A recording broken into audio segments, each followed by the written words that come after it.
Hi friends, my name is Gaurav and I am from दस्तावेज law firm. आज जिस topic के बारे में हम बात करने जा रहे हैं उसका नाम है live in relationship. Live in relationship में कौन कौन रह सकता है, उसके लिए क्या क्या क्राइटेरिया है, उसमें लिव इन एग्रीमेंट बनवाने के फायदे क्या हैं, लिव इन एग्रीमेंट बनवाने के नुकसान क्या है, इस सब को डिस्कस करते हैं। सबसे पहले अगर लिव इन रिलेशनशिप की बात करें तो कोई भी व्यक्ति जिसकी एज इंडियन कॉन्स्टिट्यूशन के हिसाब से, आपके डॉक्यूमेंट्स के हिसाब से 18 साल हो चुकी है, या वो लड़का हो या लड़की, लिव इन रिलेशनशिप में रहने के लिए एलिजिबल है। अब हम चलते हैं आगे। लिव इन रिलेशनशिप में कौन कौन रहता है। आज की डेट में जो भी नई जनरेशन जॉब करने के लिए आ रही है शहरों में, वो जिनको रूम फ्लैट्स नहीं मिल रहे हैं, मजबूरी में लोग रह रहे हैं कुछ लोग प्री प्लान करके जॉब करने के लिए घर से निकले हैं। उन्होंने डिसाइड किया that we will live in relationship and then will decide कि हमें शादी करनी है या नहीं करनी है, that is a further thing. अब दोस्तों होता क्या है, ये 1 साल 2 साल 6 महीने 5 साल रिलेशनशिप का कोई भरोसा नहीं है कि वो कितने टाइम चलेगा। लोग उसके ग्राउंड्स पे बहुत सारी चीजों को छुपा लेते हैं, गेम्स खेल लेते हैं और आपकी भावनाओं के साथ भी खेल लेते हैं। खासकर जो लड़के होते हैं वो लड़कियों के साथ फिजिकल रिलेशनशिप बनाने के लिए भी इन सब चीज़ों को मिसयूज भी करते हैं। तो इन सब चीज़ों से बचना कैसे है, सबसे इंपॉर्टेंट क्या है। अब मान लेते हैं कि वाइस वर्सा जो लड़कियां हैं थोड़ी सी भावुक होती हैं, है ना, थोड़ी सी इमोशनल होती हैं, तो उन लड़के उस चीज़ का मिसयूज भी करते हैं। तो लड़के के पास और लड़की के पास दोनों के अपने अपने राइट्स हैं, उनको बचाना कैसे। तो दोस्तों सबसे पहला and the most important chapter of the story is कि आपको कराना है लिव इन रिलेशनशिप अग्रीमेंट।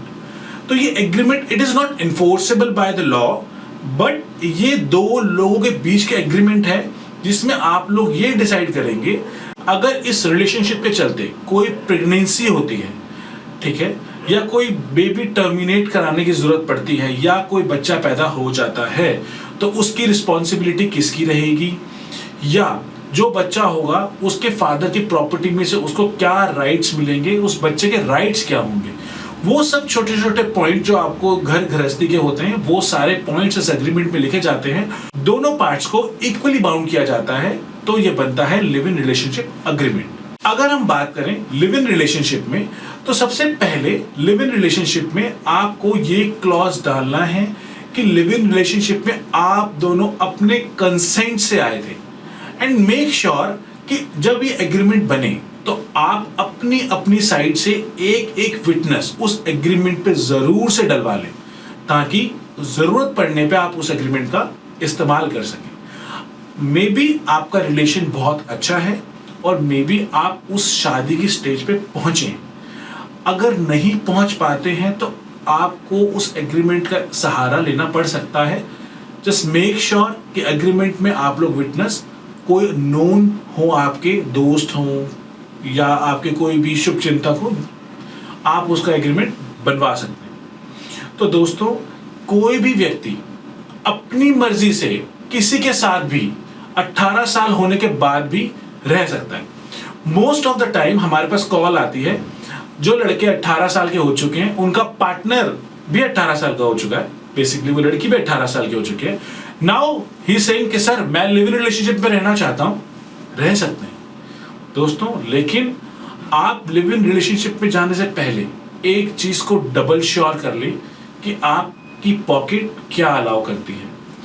आपकी एज अभी 18 साल है या 21 साल है, आपने बहुत ज्यादा दुनिया तो नहीं देखी है। जस्ट मेक श्योर कि आप किसी भी गलत स्टेप को लेने से पहले डबल श्योर हो जाए। और अगर आपको किसी भी तरह से हमारे से किसी भी तरह की हेल्प चाहिए हो तो आप हमें नीचे दिए हुए नंबर पे संपर्क कर सकते हैं। और अगर आपको हमारी वीडियो पसंद आई हो, आप नीचे दिए हुए बटन पे क्लिक करके हमें सब्सक्राइब कर सकते हैं, ताकि आप हमारी किसी भी प्रकार की कोई भी वीडियो मिस ना करें और आप लीगल नॉलेज के लिए अपडेट होते रहें। Thank you so much.